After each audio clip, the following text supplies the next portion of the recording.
Bonjour, Saint Lucien Marie, frère des écoles chrétiennes, dans le diocèse de Namur en Belgique. C'est sa vie que je voudrais raconter dans cette vidéo, mais d'abord en la faisant précéder du rappel de cette phrase qu'avait donnée Jésus dans son évangile.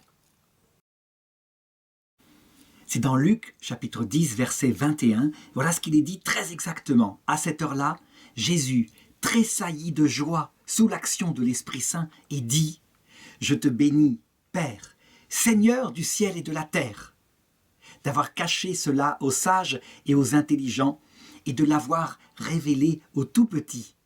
Oui, Père, car tel a été ton bon plaisir. » Je voudrais comparer cette phrase-là à un commentaire qu'on trouve sur Internet qui date à peu près des années 80, la pleine période, je dirais, des sages et des intelligents. La dévotion au frère Lucien Marie s'inscrit au cœur de la religion populaire. La religion populaire, dans la bouche des sages et des intelligents, c'est quoi? Ce sont toutes les dévotions, les scapulaires, les médailles miraculeuses, les chapelets, etc. Toutes choses évidemment secondaires par rapport à ce qui fait l'essence de la religion catholique, à savoir une théologie précise, rationnelle et surtout, je dirais, un sens critique par rapport à toute la géographie qui est un petit peu mise de côté. Eh bien, je dirais que le frère Lucien Marie, il fait parler cette parole du Christ. La religion populaire, le frère Lucien Marie, pas du tout. La vie théologale dans toute son acception, avec évidemment tous les gestes charnels, sensibles de sa sensibilité humaine qui passent à travers des petits signes d'amour qu'il donne vers Dieu et vers son prochain. Et ce qui est curieux, c'est que le peuple de Dieu ne s'est pas trompé. Le peuple de Dieu ne dit pas que le frère Lucien Marie, c'est la dévotion populaire. Il dit, c'est l'humilité, l'amour de Dieu, l'amour du prochain, l'abnégation totale de lui-même, poussée jusqu'à l'héroïsme à travers les petites tâches de la vie quotidienne, faites absolument régulièrement, fidèlement, pendant plus de 50 ans. Alors que, je dirais, les sages et les intelligents disent « c'est le peuple qui, je dirais, aime bien quand il y a des phénomènes paranormaux, des miracles, alors il vient ». Comme si les miracles n'étaient pas justement la volonté de Dieu de mettre en avant quelqu'un. Alors, racontons justement qui est ce petit frère Lucien Marie. D'abord, il ne naît pas dans une famille riche, il naît dans une famille d'artisans, je dirais même d'ouvriers, mais qui est profondément croyante. Il naît le 20 mars 1841 à Melay, en Belgique.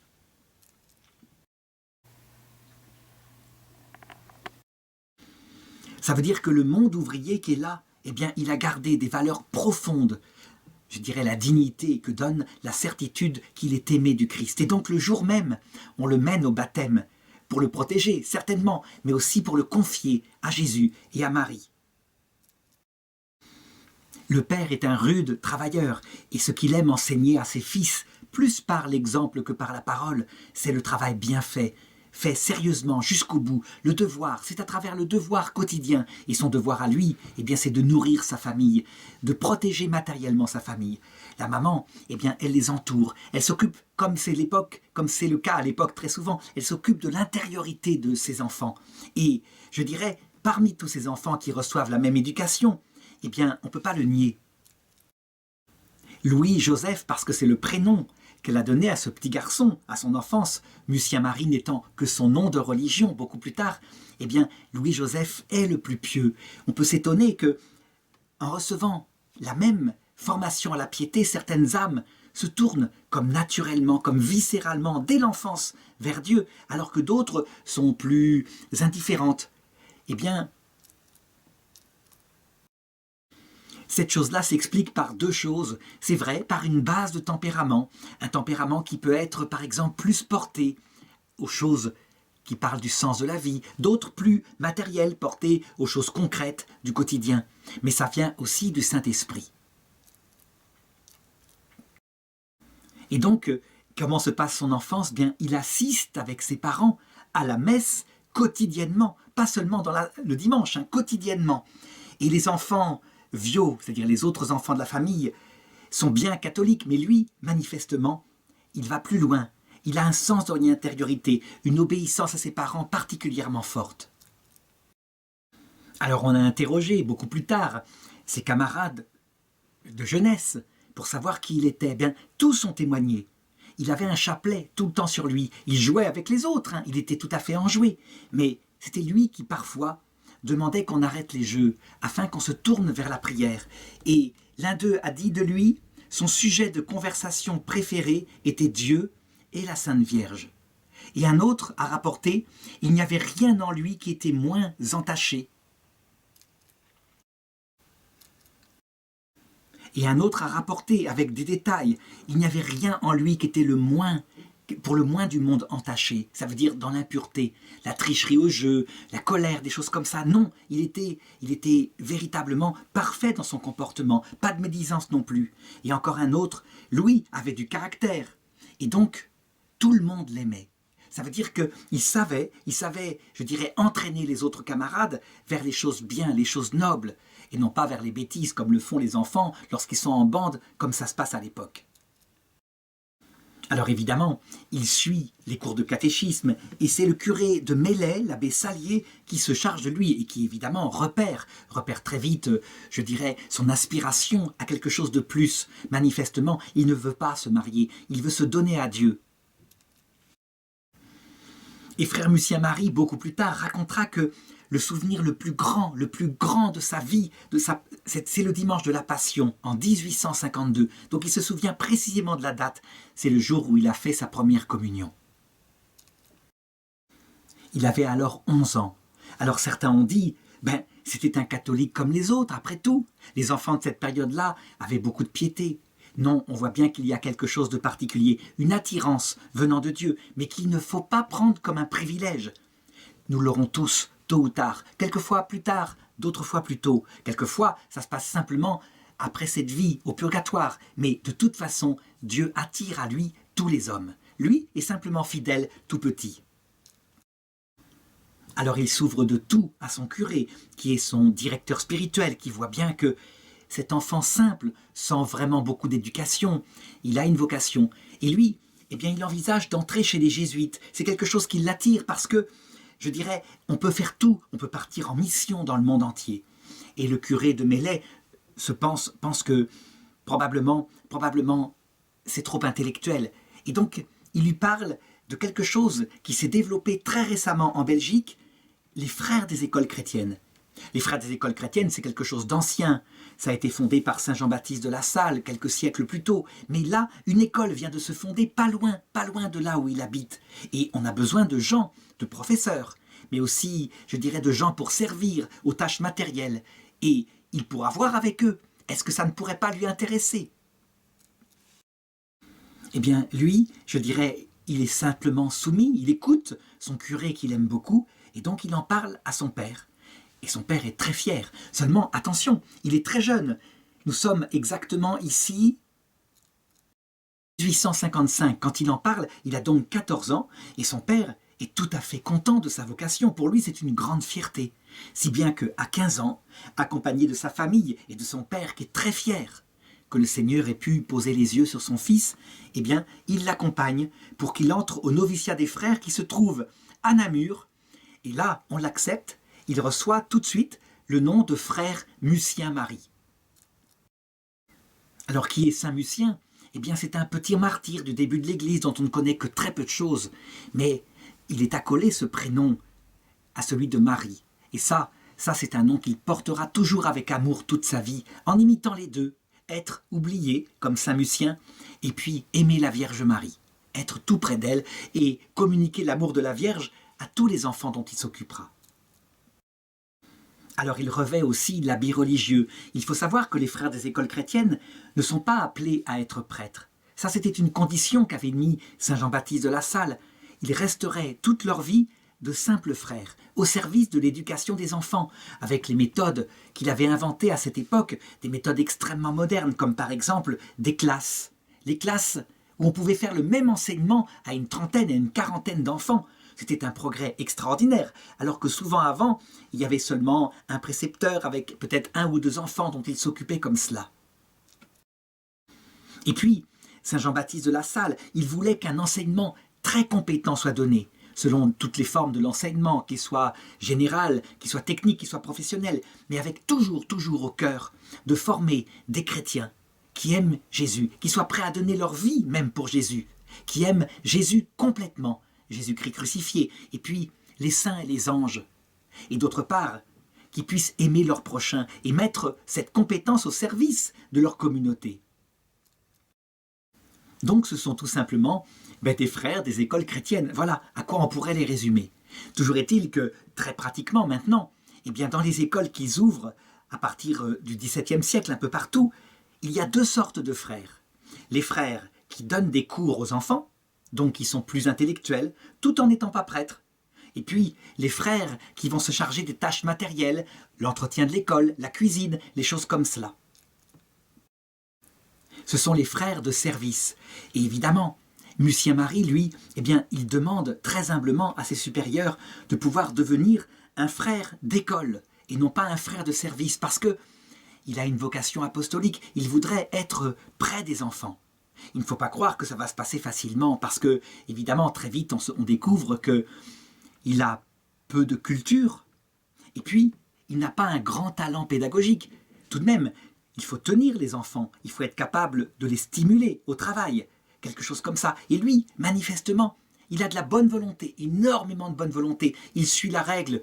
Je dirais même que plus tard, un frère en disant « Vous voulez connaître frère Lucien Marie ?» Prenez chaque point de la règle des frères des écoles chrétiennes, lisez-les un par un, dites en face, il les a parfaitement vécus. Donc une obéissance totale, une bonne volonté totale, mais comment l'utiliser ? Comment utiliser quelqu'un qui n'est pas très fait pour enseigner ?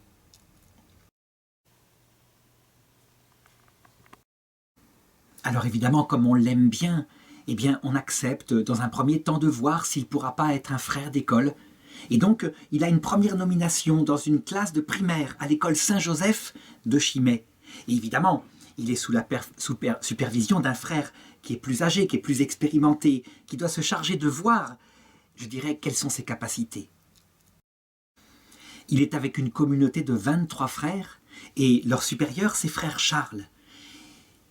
Il m'a dit passer qu'1 an, mais plus tard on aura quelques confidences parce qu'il ne se confie pas beaucoup sur cette année qu'il aura passée et qui sera une année extraordinaire pour lui, dans une communauté fervente où la règle est strictement observée. Et puis, ce frère Charles, il n'est pas là pour l'écraser, bien au contraire. Il fait tout pour l'aider, pour essayer de découvrir ses meilleures potentialités. Ils vont rester d'ailleurs très très proches. Il lui donne des conseils spirituels, il fortifie sa vocation. Et c'est ainsi que peu à peu, son noviciat avance. Et en 1859, il a maintenant 18 ans, il lui faut passer un examen redoutable. Lui qui a été, je dirais, si peu à l'école. Il doit passer un examen pour être admis comme frère des écoles. Et il doit obtenir, avec diverses matières, 50% de la moyenne.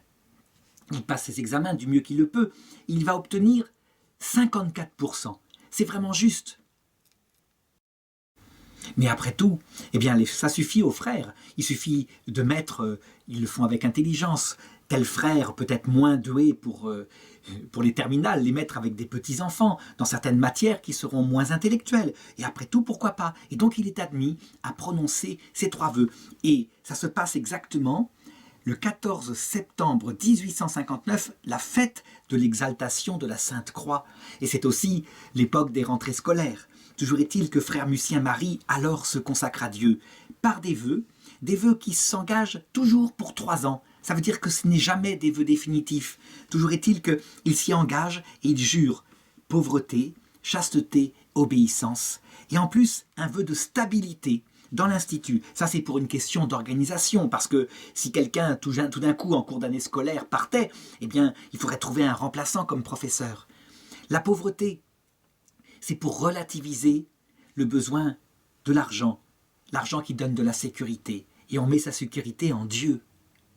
La chasteté, c'est pour relativiser le goût pour les plaisirs, et on met son plaisir dans la fréquentation de la prière. Et l'obéissance, qui est la vertu, le vœu le plus difficile, c'est pour relativiser son besoin de valorisation, être quelqu'un. Et on met sa volonté propre dans les mains de son supérieur qui nous place là où il le veut, au service des enfants dans cet institut d'école catholique. Un tel dévouement, évidemment, c'est au service des enfants. L'école est gratuite, elle est ouverte à tout le monde, y compris aux pauvres. Et il reçoit juste après son affectation, celle qui sera d'ailleurs de toute sa vie. Il se retrouve professeur adjoint, donc pas directement chargé d'une classe, mais il aide de la division de l'école élémentaire, donc les petits, de l'Institut Saint-Berthuin de Malone. C'est une communauté qui est importante. Il y a 40 frères. Et tout simplement parce que c'est une école qui grandit. 400 élèves au début. Et il faut le savoir. De plus en plus, à cette époque-là, l'école devient indispensable, quasi obligatoire, puis elle deviendra obligatoire.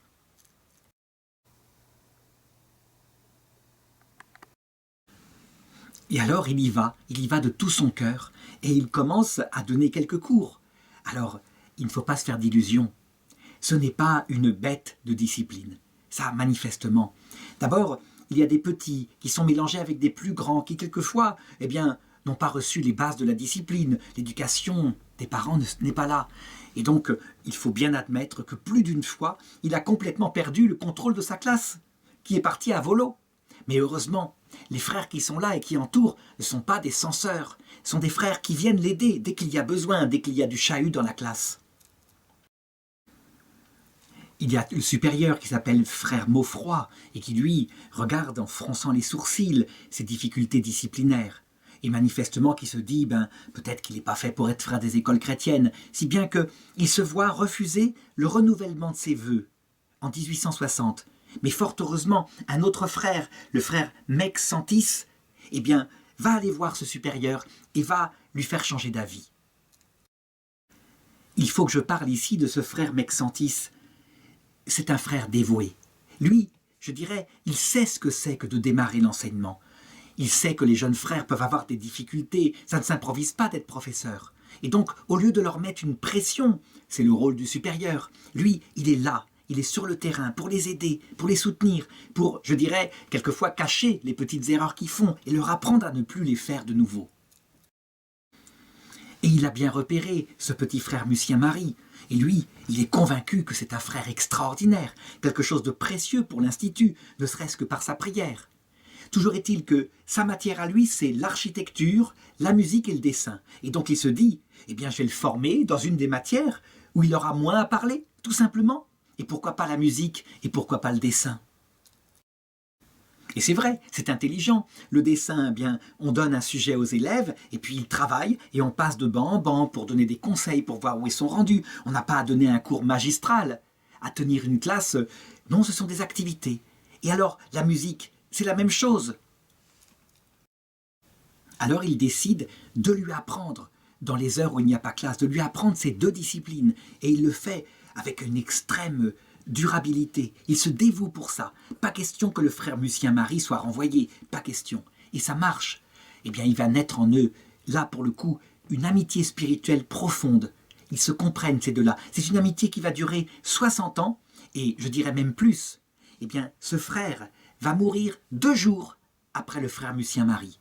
Ça veut dire que même pour leur entrée au ciel, ils sont ensemble. Je dirais que ce frère n'a pas beaucoup de mérite.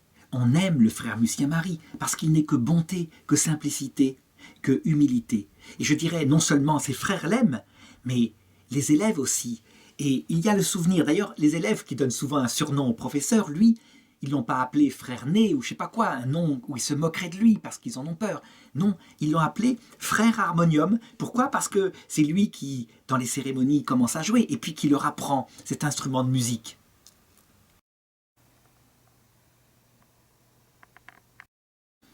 Et voilà ce dont témoigne un de ses étudiants. Il dit de lui, en 1913, « J'ai eu la chance de bien connaître frère Lucien. J'étudiais l'harmonium et 2 ou 3 fois par semaine, il venait nous surveiller. Il arrivait généralement qu'au début de l'année scolaire, nous entrions dans la salle de musique avec l'esprit tourné vers toutes sortes de frivolités. Je ne me souviens jamais qu'il ait fait le moindre mouvement ou montré le moindre signe d'impatience. Il a parlé d'une voix pleine de compréhension et de douceur, mais avec une fermeté à laquelle aucun de nous ne pouvait résister. Il disait doucement « Maintenant, passons aux choses sérieuses ».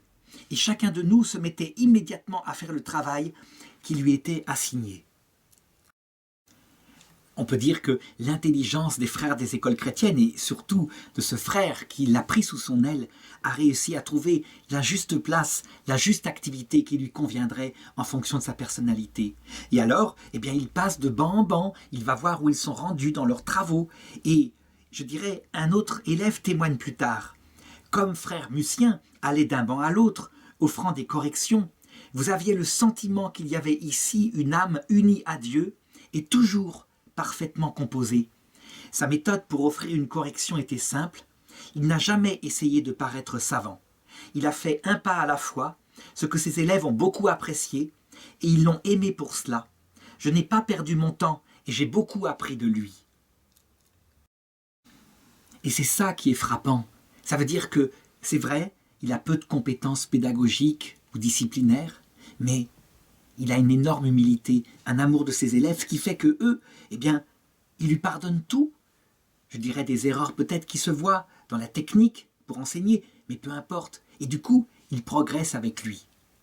Il faut savoir que dans l'enseignement, il y a une grande partie qui est évidemment dans l'admiration et qui fait la différence entre un professeur et un maître. Dire que le petit frère Mussien Marie est un maître, peut-être pas, en tout cas pas dans sa matière, mais c'est peut-être plus que ça. Pour ses élèves qui ont gardé un solide souvenir de lui, c'est un maître de vie spirituelle.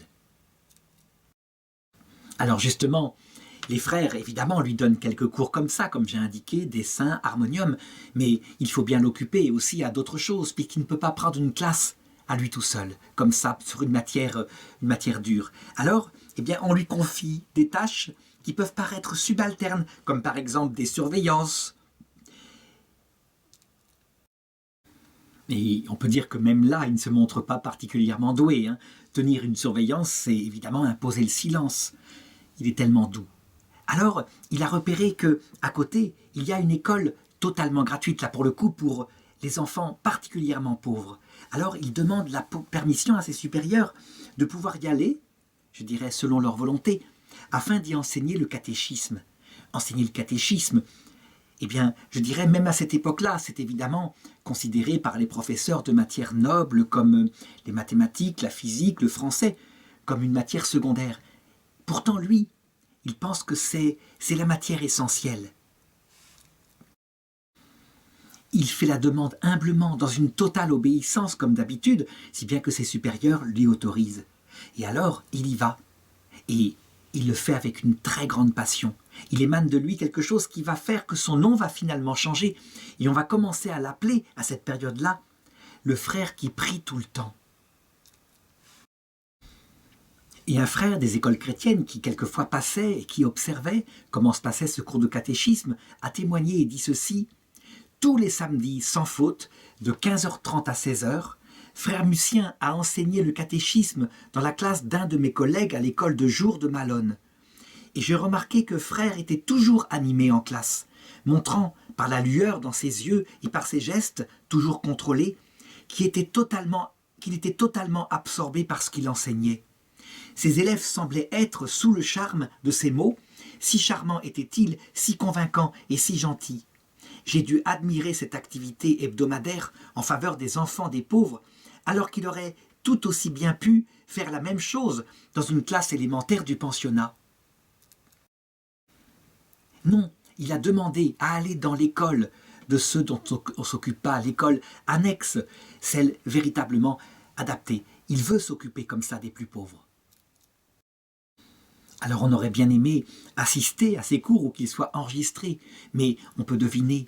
Eh bien, ce n'est pas de la théologie strictement organisée, c'est aussi du vécu, des histoires, des anecdotes qu'il raconte, qu'il tire des vies de saints qu'il a lues, et puis il communique l'envie de fréquenter par la prière Jésus et la Vierge Marie. Et il le dit lui-même: j'ai demandé à la bonne mère Marie de m'accorder sa présence et de m'accompagner partout et toujours, de sorte que je me sente toujours à ses côtés.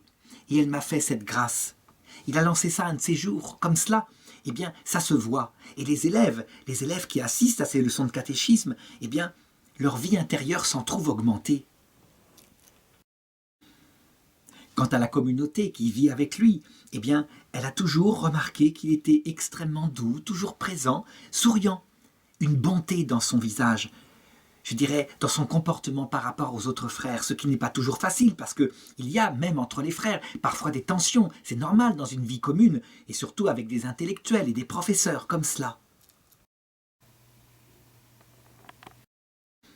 Tous les frères témoignent aussi de son absolue obéissance. Lui, il accepte toutes les tâches même les plus impopulaires qu'on peut confier, comme par exemple celle de celui qui sonne les cloches, pour prévenir que par exemple c'est l'heure de l'office ou l'heure du lever ou l'heure des cours. Eh bien, il accepte. Et pourtant, aucun frère ne voudrait l'apprendre. En effet, si les frères et la communauté se lèvent à 4h30 du matin, eh bien le sonneur, lui, il doit être levé à 4h du matin. Il doit s'habiller. Il doit ensuite se rendre vers la cloche, la sonner à 4h15, de manière à ce que les frères aient 15 minutes pour s'habiller eux-mêmes, se préparer, pour aller à la chapelle. Et lui, il va faire cette tâche-là pendant 33 ans avant d'en être relevé.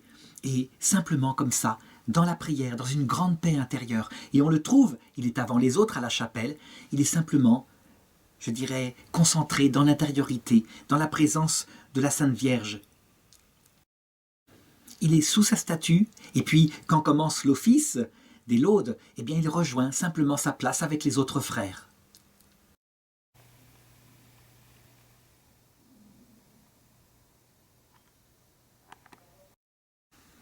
Et ensuite, la journée commence. Et la journée commence avec les élèves, qu'il faut parfois surveiller, etc. Ce que remarquent les élèves pendant toutes ces années-là, c'est qu'il a toujours son chapelet à la main.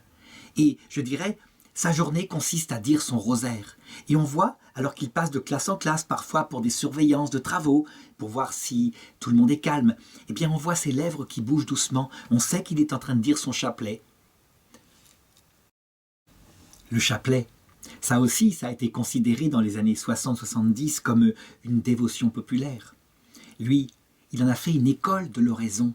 Ça veut dire qu'en priant toujours et en concentrant toutes ses facultés vers ces mystères, qu'il se représente dans son cœur, et puis qu'il réfléchit, qu'il médite, et dans la fréquentation tendre de la Vierge Marie qui le conduit à Jésus, eh bien peu à peu, son âme s'est intériorisée. Et on le voyait bien, il n'était pas extraverti, toujours à regarder à l'extérieur. Dès qu'il le pouvait, il s'intériorisait à l'intérieur de lui. Le chapelet, école d'oraison, c'est une chose que, je dirais, seuls des petits frères comme ça peuvent enseigner. Alors les élèves, lorsqu'ils le voient et lorsqu'ils peuvent l'interpeller, l'appellent souvent frère Mucien. D'ailleurs, les frères aussi vont finir par l'appeler frère Mucien. Et lui, lorsqu'il se présente, jamais il nommait son deuxième prénom. C'est Mucien Marie. Il se présente toujours comme frère Mucien Marie. Pourquoi ? Eh bien, parce qu'il est fier de son appartenance à la Sainte Vierge.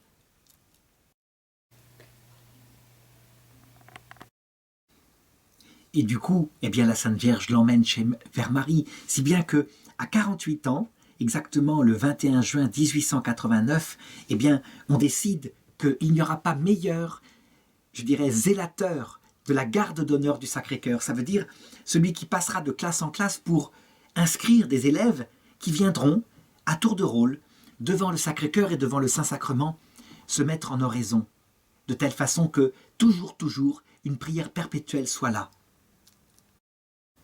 Eh bien, il prend ce rôle avec cœur. Et je dirais, il y a l'heure où on doit être présent physiquement, ou alors au moins spirituellement. Et beaucoup d'élèves, évidemment, s'inscrivent, entraînés par un tel frère. Une âme d'oraison, une âme toute donnée à Dieu. Et je voudrais ici citer d'ailleurs le témoignage d'un élève qui a fait partie de cette association qui s'appelle l'élève Oswald Snappe, et qui mérite d'être cité dans son entièreté parce qu'il dévoile quelque chose de son âme. Il le raconte lors de son procès de béatification. « J'ai été témoin une fois d'un phénomène extraordinaire. Ce jour-là, je suis allé à la salle de musique à l'heure fixée pour ma leçon horaire. J'ai été très surpris de ne pas trouver mon professeur, d'autant plus que la ponctualité était une des marques particulières de frère Mucien. Lorsque l'horloge de la chapelle a sonné l'heure, j'ai réalisé que c'était le temps passé. Et comme je connaissais déjà ses voix, là où il pouvait être, ses voix saintes, je me suis dit que sûrement le frère devait se trouver quelque part à la chapelle en train de prier. Alors je suis descendu à la chapelle et mon attente s'est avérée correcte. Je suis entré par la porte latérale. L'église était d'ailleurs déserte, mais je dois dire que le Seigneur, le prisonnier du tabernacle, n'a jamais eu un tel visiteur que son serviteur frère Lucien Marie. Je l'ai vu, il était à genoux, à peu de distance de l'autel, sur le prie-Dieu d'un élève. J'ai attendu un petit moment près de la porte, pensant que le bruit que je faisais en entrant lui ferait tourner la tête, mais il n'a pas bougé. Alors je me suis approché de lui et je lui ai demandé d'une voix assez forte d'être excusé de le déranger. Et en vain. Il n'y avait pas un mot sur ses lèvres, il ne bougeait toujours pas. Alors j'ai répété ma demande, et encore plus fort cette fois, mais toujours le silence, inexpliqué. Je n'ai reçu aucune autre réponse. Alors je me suis approché pour regarder le visage du frère. Et alors, quelle merveille! J'ai été frappé au cœur de mon être, et je m'en souviens encore. Ses mains étaient jointes sur sa poitrine, et ses yeux étaient à moitié fermés, et son front large et noble, voire toute son expression, était rayonnante de beauté. Ses yeux étaient fixés sur le tabernacle. Ce n'était plus l'humble petit vieillard qui traversait les cours du pensionnat, c'était un ange descendu du ciel. Il était vraiment en extase. Son cœur était en feu d'amour, il était en contact direct avec Dieu, qui lui tendait la main du fond du tabernacle. Du moins, c'est ainsi que ça m'a semblé.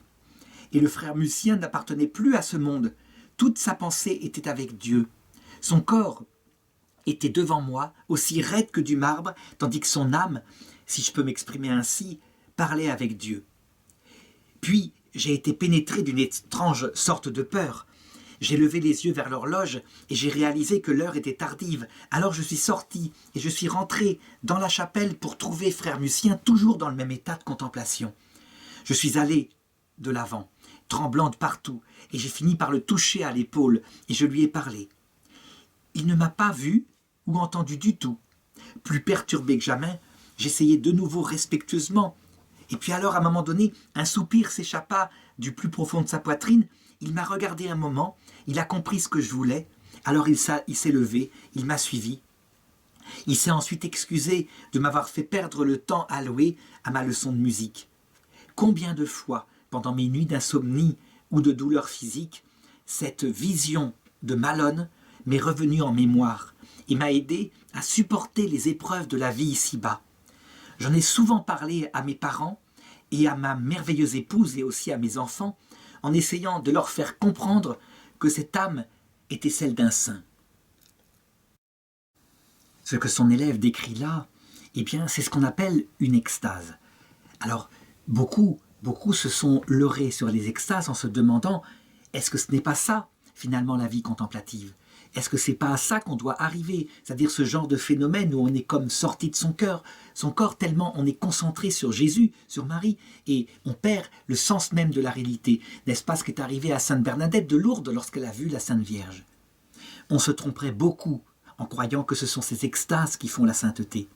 On les appelle simplement des phénomènes mystiques extraordinaires, ça veut dire des dons de Dieu à l'âme de celui qui est fidèle. Mais ce qui fait de la sainteté, c'est l'humilité et l'amour absolument fidèle, je dirais poussé jusqu'à l'héroïsme au quotidien.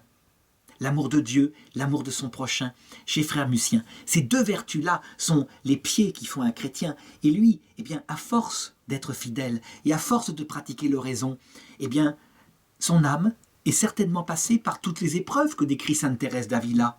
D'abord, l'absence de plaisir à prier, parce que le Seigneur lui apprenait à ne pas l'aimer d'un amour de plaisir, mais à l'aimer pour lui-même. Et puis peut-être, à un moment donné, mais personne ne s'en est rendu compte, l'absence de compréhension de ce que lui voulait Jésus. Peut-être dans les épreuves de son noviciat, ou quand était remise en cause son rôle dans l'école. Toujours est-il que ça non plus, on ne s'en est pas rendu compte, parce que le Seigneur voulait lui apprendre à l'aimer, non pas parce qu'il équilibrait sa vie, mais pour lui-même. Et lui est resté simplement fidèle, ce qui fait qu'à un moment donné, eh bien, il ne se regardait plus jamais. Il regardait toujours le Seigneur et les autres. Et du coup, il était dans ce qu'appelle sainte Thérèse d'Avila, sans s'en rendre même compte. Il était dans ce qu'on appelle les septièmes demeures. On peut d'ailleurs le comparer à un autre petit frère de la même époque, de l'autre côté de l'océan, le frère André, du côté de Québec, qui lui était pareil, ressemblait tout à fait à frère Lucien-Marie, c'est presque son jumeau spirituel. Et le Seigneur, comme phénomène mystique extraordinaire, a fait que, simplement, par ses demandes répétées, il a été à la base de la construction au Canada de la 3e plus grande église de toute la chrétienté, une église gigantesque consacrée à Saint Joseph, qu'il aimait par-dessus tout. On le voit, le Seigneur se plaît dans les âmes humbles et aimantes, plus que dans les âmes parfaites, même si Lucien-Marie, lui, il poussait la perfection dans l'observation de sa règle, et tout le monde le constatait.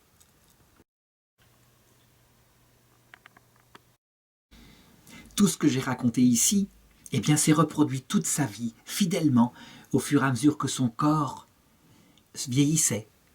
Simplement, il faisait ça, il faisait ses charges, et à un moment donné, lorsqu'il a commencé à être vieux, à l'âge de 70 ans, qu'il a commencé à ne plus pouvoir assumer autant de charges, eh bien, les autres frères le relevaient de certaines charges, mais lui, dès qu'il pouvait être utile dans son ministère, son pauvre et humble ministère, il le faisait. Il continuait de s'agenouiller pour la prière. Et puis, parce qu'il était parfois obligé de s'aliter, dès qu'il retrouvait un peu de force, il reprenait sa charge auprès des élèves, humblement, et les surveillances, etc. À cette époque-là, la Première Guerre mondiale éclate, et évidemment pour la Belgique, ça va être une très grande souffrance. La Belgique est occupée, il faut s'en souvenir, complètement occupée par les armées allemandes pendant toute la guerre 14, depuis 14 jusqu'à 1918. Et c'est une occupation extrêmement dure, le peuple belge souffre. Il y a beaucoup d'exactions des Allemands, des exécutions de civils, parce qu'ils sont terrorisés, les Allemands, à l'idée que puissent se reproduire les francs-tireurs qui avaient eu lieu pendant la guerre de 70 en France. Il y a aussi beaucoup de famine, beaucoup véritablement, de disette en tout cas. Eh bien, les gens, ils viennent naturellement, et tous les anciens élèves, pour se confier à frère Lucien, pour leur confier leurs intentions par rapport à leurs enfants. Et frère Lucien les prend simplement, il souffre avec les autres. À cette époque-là, il est de plus en plus malade, il a du mal à rester assis plus de quelques minutes, si bien qu'on finit par le transférer à l'infirmerie. Et on voit bien que la souffrance qu'il vit, eh bien, c'est pour porter la souffrance de la Belgique. Là encore, on n'a pas de confidence, c'est vraiment sa vie qui le manifeste. Alors évidemment, certains en sortiront l'idée qu'il faut vivre et ne jamais parler. Non, frère Lucien n'a jamais parlé parce que c'était pas son truc. Mais quelquefois, il faut parler, parce que la parole met explicitement les choses. Et pour les frères des écoles chrétiennes qui ont une vocation d'enseignement, la parole fait passer aussi le message. Pour lui, pour ce qui concerne frère Lucien, remarqué par très peu de gens et remarqué par le peuple de Dieu universellement, eh bien, il attire à lui tous les pauvres gens qui savent recevoir de sa prière un réconfort, soit spirituel, soit matériel. Et c'est vrai, quand il prie, on est exaucé. Je voudrais maintenant raconter sa mort, parce que sa mort, elle est véritablement à l'image de sa vie. Il a maintenant 76 ans, nous sommes en 1917, et il est en permanence à l'infirmerie. Il y a là un frère qui est chargé de le veiller, et ce frère s'est endormi. Et quand il se réveille, eh bien frère Lucien-Marie est simplement mort. Donc la communauté n'a pas été prévenue, n'est pas venue pour assister à ces derniers moments, comme ça s'est passé quelques années plus tôt pour Sainte Thérèse de l'Enfant Jésus, où on a vu son regard s'illuminer quand la Vierge Marie et Jésus sont venus la chercher. Lui non, une mort toute simple, inconnue. Et donc, eh bien, il est simplement enterré. Évidemment, les gens du secteur entendent parler de sa mort et on voit défiler énormément de personnes à son enterrement. Et aussi, certains commencent à parler de grâces spirituelles qu'ils auraient eues, comme par exemple une apparition dans des rêves, avec un conseil très judicieux donné par le petit frère. Mais on pense que ça va s'arrêter là. Après tout, c'était un bon frère, mort en odeur de sainteté, et voilà. Mais ça ne s'arrête pas du tout.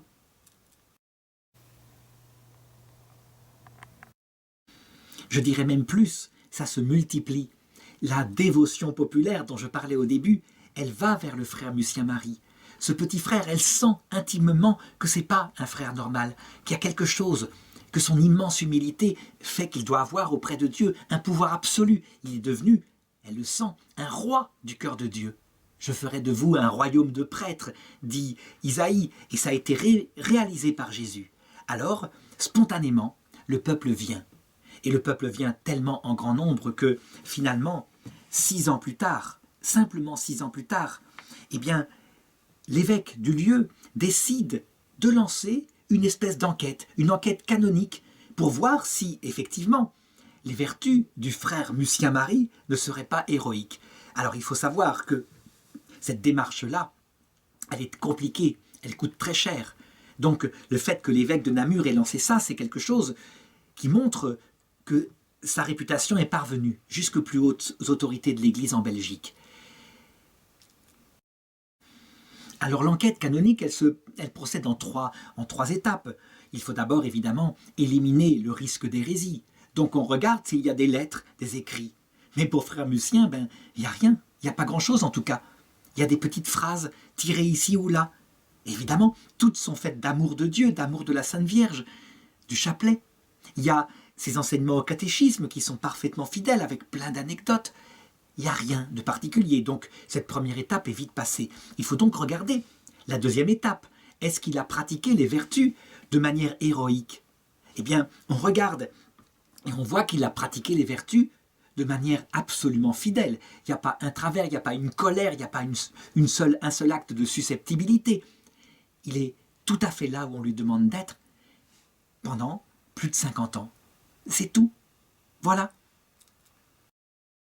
Alors évidemment, il pourrait y avoir un avocat du diable qui dit on ne va pas canoniser tous les frères qui suivent leurs tâches quotidiennes fidèlement, sinon on ne va pas y arriver, on va avoir des milliers de canonisations. Mais c'est particulier pour frère Lucien Marie. Ça veut dire que le troisième critère, qui est la volonté de Dieu, est-ce que Dieu veut qu'il soit mis comme modèle au niveau, je dirais, de l'église locale, dans le diocèse de Namur, ou est-ce que ça doit se passer au niveau de l'église universelle? Eh bien, là, Dieu seul peut le prouver. Et donc l'Église demande, je dirais, des miracles authentiques dont puissent témoigner les gens. Et ces miracles vont se multiplier. Mais c'est fabuleux. Ça veut dire que frère Lucien Marie, c'est un peu une médaille miraculeuse. On l'invoque, il exauce. Alors attention, pas toujours matériellement. C'est pas ça. Mais toujours spirituellement. C'est un peu, finalement, on voit en lui se réaliser ce que Jésus avait annoncé de sa propre vie. Quand j'aurai été élevé de terre, j'attirerai à moi tous les hommes. Jésus a été élevé de terre à la croix, et ce qui fait qu'il attire tous les hommes, que la puissance du christianisme, malgré les pauvres serviteurs pleins de péchés qui sont là, la puissance du christianisme, première religion au monde, vient de l'attraction de Jésus. Ça veut dire que le cœur de l'homme, le cœur des pauvres gens, sentent bien qu'il y a là le secret qui correspond à leur âme, ce pourquoi leur âme est faite. Eh bien, Lucien Marie, à travers ses petites tâches, c'est exactement ce que sent le peuple de Dieu. Il est un disciple de Jésus. Sa petite vie, qui n'est rien, que certains, avec un certain ton de mépris, appellent dévotion populaire, est une vie héroïque. C'est le christianisme dans sa plus grande essence. Si bien que, finalement, en 1977, soit exactement 60 ans après sa mort, le pape Paul VI décide de le béatifier. Les miracles sont présents, c'est manifeste, la volonté de Dieu est là. Et quand le pape Jean-Paul II arrive lui-même au pouvoir, eh bien, il décide carrément de le donner comme modèle à l'Église universelle. D'autres miracles ont eu lieu, et donc il le canonise. Et je voudrais terminer cette vidéo par une phrase qui vient de lui, là pour le coup, explicitement, et qui, je crois, résume la façon dont il est mort. Il a dit, quelques jours avant sa mort, qu'on est heureux quand on est, comme moi, sur le bord de la tombe, d'avoir toujours eu cette grande dévotion envers la Vierge Marie. L'Église, les hommes d'Église se sont demandé quand est-ce qu'il pourrait être fêté, quel jour choisir. Et finalement, on s'est dit qu'il fallait choisir le jour qui était pour lui le plus grand jour de sa vie. C'était certainement pas sa première communion qui avait été le plus grand jour de sa vie sur terre. Mais c'était certainement ce 30 janvier 1917, le jour où il a vu de ses yeux, face à face, Jésus lui apparaître, accompagné de la Sainte Vierge, des saints et des anges, venir le chercher ainsi dans son lit, tout silencieusement, sans que le frère qui était présent ne se réveille. Et donc, universellement dans l'Église catholique, on le fête chaque année le 30 janvier. Manifestement, il passe son temps sur la terre à faire du bien avec Sainte Thérèse de l'Enfant Jésus, qu'il n'a pas pu véritablement connaître, mais dont il a vécu la petite voix profondément. Alors, le sanctuaire où on peut aller le visiter, se trouve à Malone.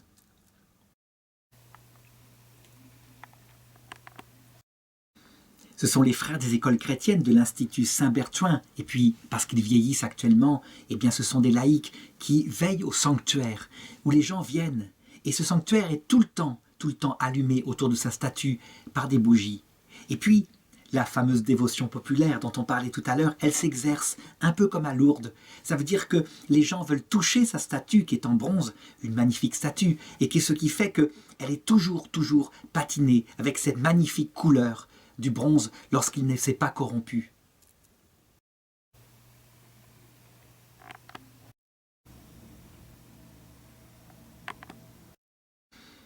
Et le peuple de Dieu, spontanément, eh bien, il choisit d'emporter une petite relique chez eux, non pas pour la vénérer, mais pour avoir quelque chose de palpable qui vient du petit frère Lucien Marie, comme par exemple un tout petit éclat du cercueil, où d'ailleurs son corps n'a pas été retrouvé intact, mais peu importe, c'est la voix de tout le monde qu'il a voulu prendre.